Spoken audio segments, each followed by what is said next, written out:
and welcome back. So this week, I think we've mentioned it before, I want to change the passenger seat to have the capability to be able to swivel. So we had an Escape before this, which had 2 swivel seats, and they're great in terms of being able to lounge on. They're really comfy. So yeah, I've ordered a CTA kit, and I'll show you the bits and bobs that I'm going to be using as part of the installation.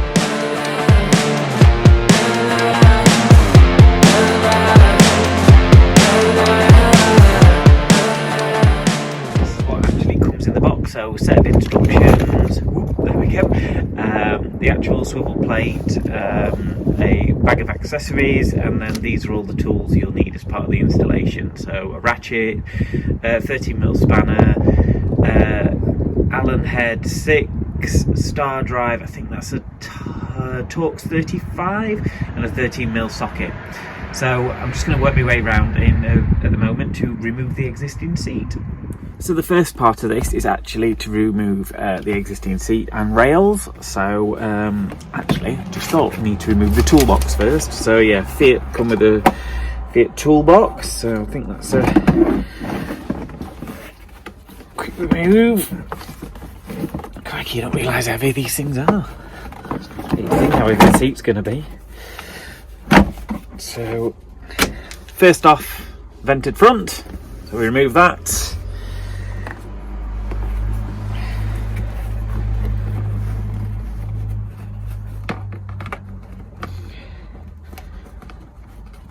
Realised how grotty stuff is down here as well. Actually, you don't realise how much sand's still down here from last summer. Oh, and there we go. That's the toolkit out. So yeah, that's the Fiat toolkit, complete with a bit of dog hair.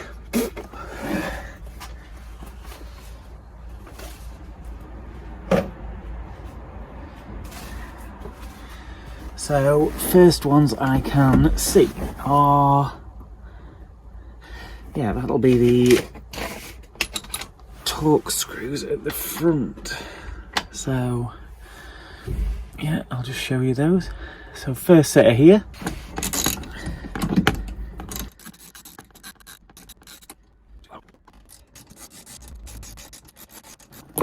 Front 2. And actually have to remember to remove the seatbelt pre-tensioner harness as well. So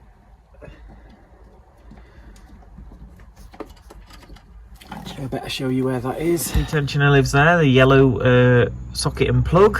So that needs disconnecting to allow you to actually be able to feed that through the centre of the swivel plate. There's actually a further 4 bolts on the rear. So just slide forward. Remove the tension on those and then do it manually. I know some people will probably use an impact drill to remove these. To be honest, I'd rather keep the threads on. It's a bit can be a bit wild at times, can impact drivers.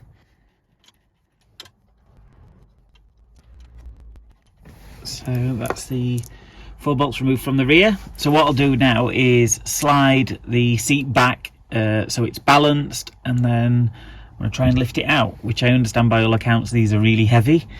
So I guess I'm going to find out shortly. So I've placed the swivel plate on top, and if you give it a quarter turn you can actually get access to all the bolts you need.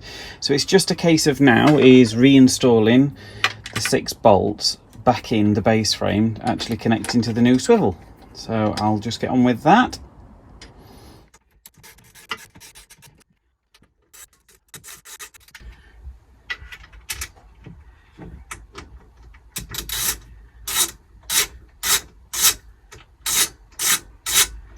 Just going to do them up lightly first.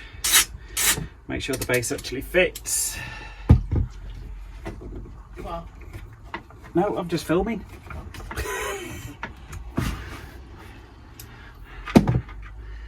Never work with children, animals or husbands when you're filming.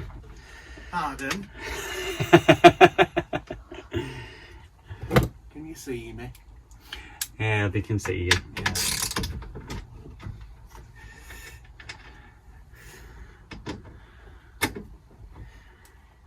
It's finally fitting my chair. I don't get the luxury of this because of the headboard behind mine that forms part of the dinette can't be done, so. But to be honest, it doesn't bother me too much, the upright dinettes. So try and sneak this last bolt in.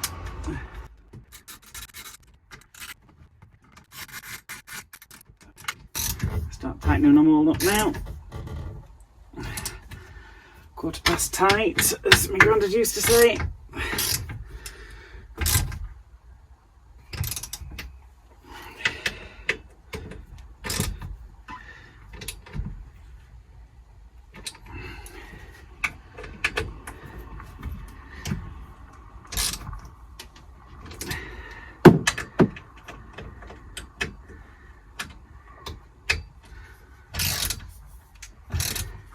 I'm surprised actually they weren't that tight from the manufacturer, but I guess they work to a torque spec, but there's nothing in the brochure from CTA in terms of what that looks like.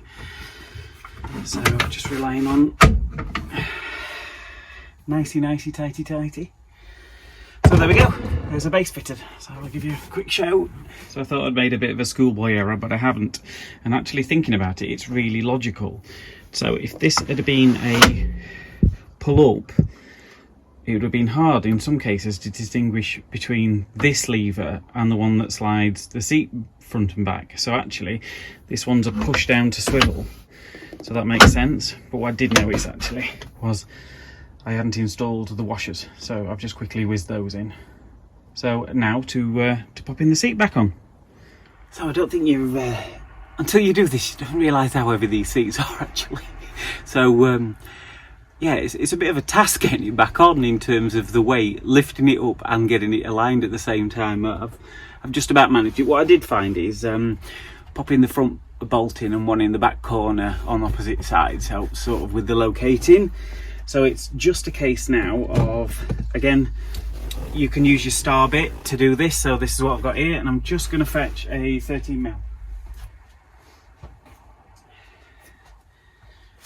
So 30mm spanner, and then star drive, pop it under the rail. So yeah, that goes there, goes there. Hopefully I've got enough clearance.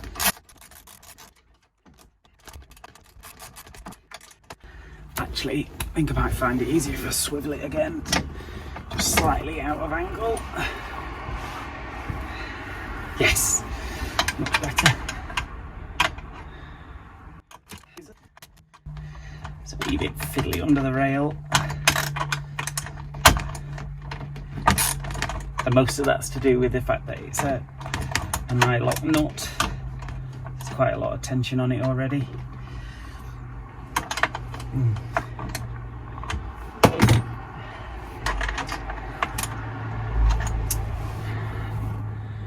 So I think I'm actually, rather than struggling with a spanner, get another one more go.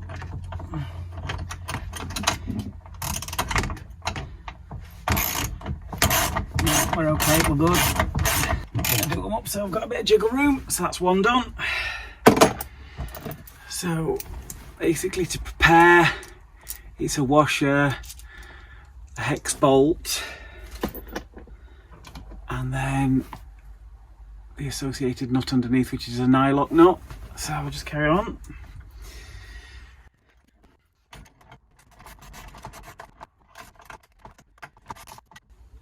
They're not the hardest thing to get to, if I'm honest, but yeah, it's just a bit fiddly. Tools under the seat. So I'll try and pop the glasses on and I'll show you the back where they are. The back ones, same routine again. So yeah, slightly tilt it, slide it all the way forward, and then you can access the actual holes to actually do the fixings. So I'm just going to continue popping these in. So there's 4 at the back, 2 on each side. Round and just show you. So we've got rear bolts to either side. I'll tell you what is really handy when you're doing this is actually being able to spin the seat all the way around to access from outside. So the next little job now is just to tie wrap the seatbelt pre-tensioner back in. I did have the battery off to do this, by the way. I know some people risk it for a biscuit, but no. So I disconnected the main battery to do this. So just a little quick job now to tie wrap. So it's a case of it's got to drop through this hole and have enough flex to be able to move around. So I shall be looking and reporting back in. So it's a bit of a balancing act in terms of getting the right amount of slack on the cable. So I've wrapped it here back to the subframe, which is just next to the main connector.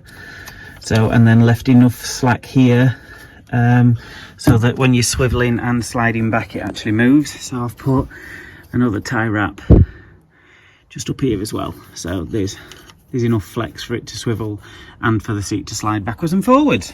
So we'll now go on to having a go and a test. Here we go, the chief test engineer. Fantastic. Really good. Go on, give us a twirl. It's fantastic. In fact, just a bit stiff, but I won't mind, but I've greased it. really good. Really don't understand why they don't do it in the normal one. Because they put them on escapes. You're going to tell me that Edges are cheaper. Upgrades and so much better. Yep. So much better to be able to use it as part of the living room. So yeah, put your really feet up, handy. watch a bit of TV. Or actually, just to show you, we put a TV mount up there that matches the existing Swift one now, so we can pop a telly right up there. Just a moment. So next, roll on. He's doing it. There you go. So I can just watch the telly. Get your feet off my seats. The cover's on it. It's fine.